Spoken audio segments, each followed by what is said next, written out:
Mulai. Assalamualaikum warahmatullahi wabarakatuh. Perkenalkan, kami dari kelompok 2 yang beranggotakan saya sendiri, Delvi Rio. Yang kedua ada Bang Rio Andrian. Yang ketiga ada Bang Hamdani Jumardi. Yang keempat ada Bang Robi Darwis. Yang kelima ada Bang Farid Arofi. Yang keenam ada Bang Roy Saputra. Yang ketujuh ada Bang Muhammad Arif. Yang kedelapan ada Bang Wendy Saputra. Yang kesembilan ada Mbak Retno Amelia. Boleh dilanjut slide-nya, Bang Rio. Oke, pada hari ini kami akan membahas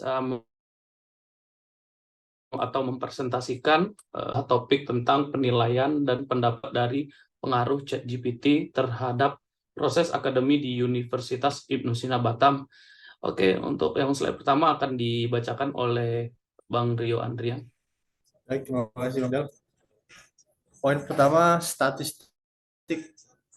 Statistik adalah pengetahuan yang berhubungan dengan cara-cara pengumpulan data, pengorganisasian, distribusian, pengolahan, analisa data dan fakta kesimpulan yang sahih berdasarkan data atau fakta yang dianalisis. Fungsi dari statistik itu sendiri yang pertama deskriptif,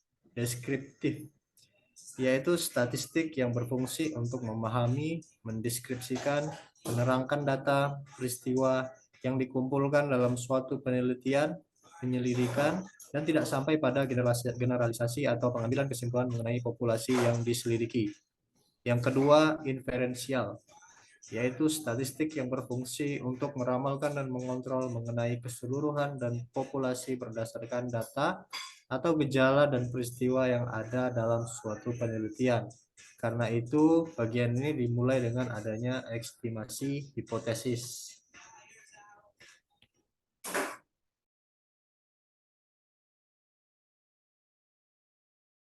Baik, slide selanjutnya.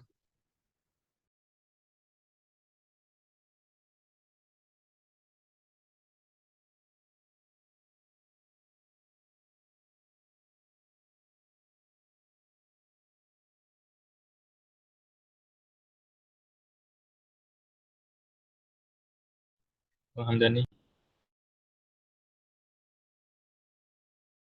Baiklah, saya akan melanjutkan presentasi selanjutnya.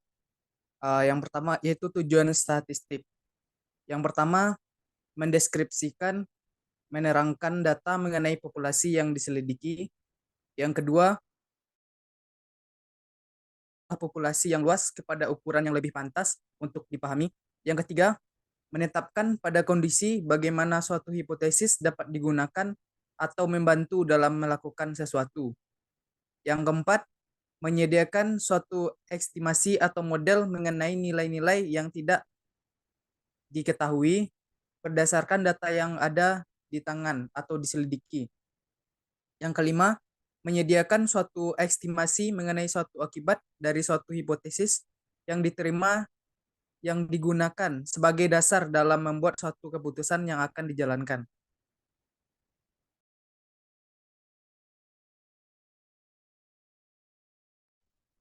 Dua, pengenalan SPSS versi 24. SPSS merupakan salah satu sekian banyak software statistik yang telah dikenal luas di kalangan penggunanya.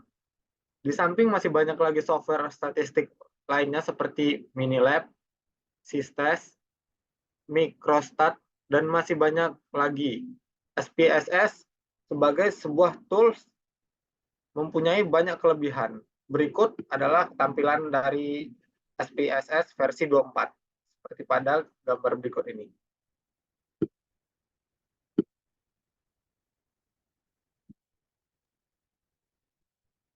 Ya, menu utama. Beberapa menu utama yang penting dalam SPSS adalah sebagai berikut. Yang pertama itu file yang berisikan fasilitas pengelolaan atau manajemen data dan file. Dan yang kedua yaitu transform, digunakan untuk memanipulasi data. Yang ketiga ada analyze, digunakan untuk menganalisis data. Yang keempat ada graph, digunakan untuk memvisualisasi memvisualkan data, dan yang kelima adalah utilities, digunakan berkaitan dengan utilitas dalam SPSS 24. Cara kerja SPSS. Untuk dapat memahami cara kerja SPSS, berikut ini dikemukakan kaitan antara kerja komputer dengan SPSS dalam mengelola data komputer. Komputer berfungsi mengelola data menjadi informasi yang berarti. Data yang akan diolah dimasukkan sebagai input. Kemudian dengan proses pengelolaan data oleh komputer, dihasilkan output yang berupa informasi untuk kegunaan lebih lanjut. Statistika. Statistika mempunyai fungsi hampir sama dengan komputer, yaitu mengelola data dengan perhitungan statistika tertentu menjadi informasi yang berarti. SPSS, proses pengelolaan data pada SPSS mirip dengan proses pada komputer dan statistika. Hanya di sini ada variasi dalam penyajian input dan output data. Berikut langkah-langkah kemasukan data ke SPSS, yaitu membuka file, new, dan data, seperti pada gambar.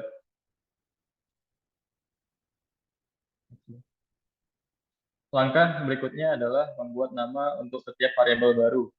Terlihat pada kasus di atas, ada 3 variabel, maka dilakukan input nama variabel sebanyak 3 kali variabel. Pertama, yaitu nama.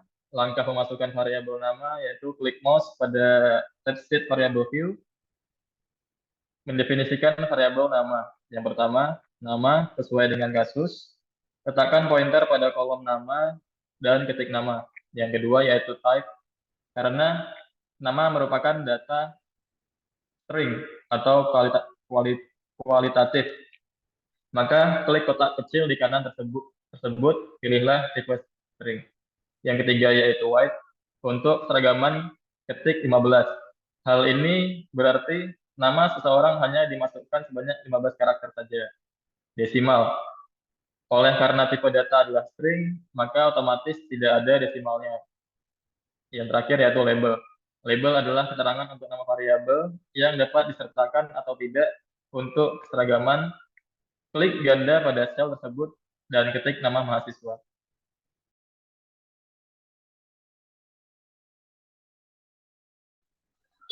Selanjutnya yang keenam, value. Oleh karena nama responden bersifat unik, dalam arti seorang responden hanya punya satu nomor tertentu, maka abaikan pilihan ini. Yang ketujuh, missing, adalah data yang hilang atau tidak ada isinya. Seperti responden yang belum punya nama, maka dianggap missing. Dianggap semua responden mempunyai nama, maka abaikan bagian ini. Yang kedelapan, kolom, hampir sama dengan width, dengan fungsi menyediakan lebar kolom yang diperlukan untuk pemasukan data. Oleh karena data string, untuk seragaman data ketik 15 saja. Yang ke-9, link, adalah posisi data apakah di kiri, tengah, atau kanan.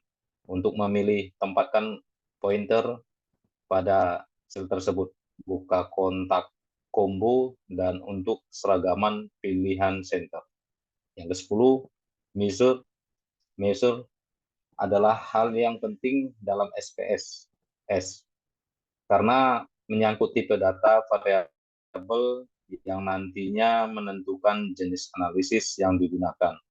Untuk data string atau karakter ada 2 pilihan, yaitu data nominal dan data ordinal. Karena data nama bersifat setara, maka buka kotak combo dan pilih nominal.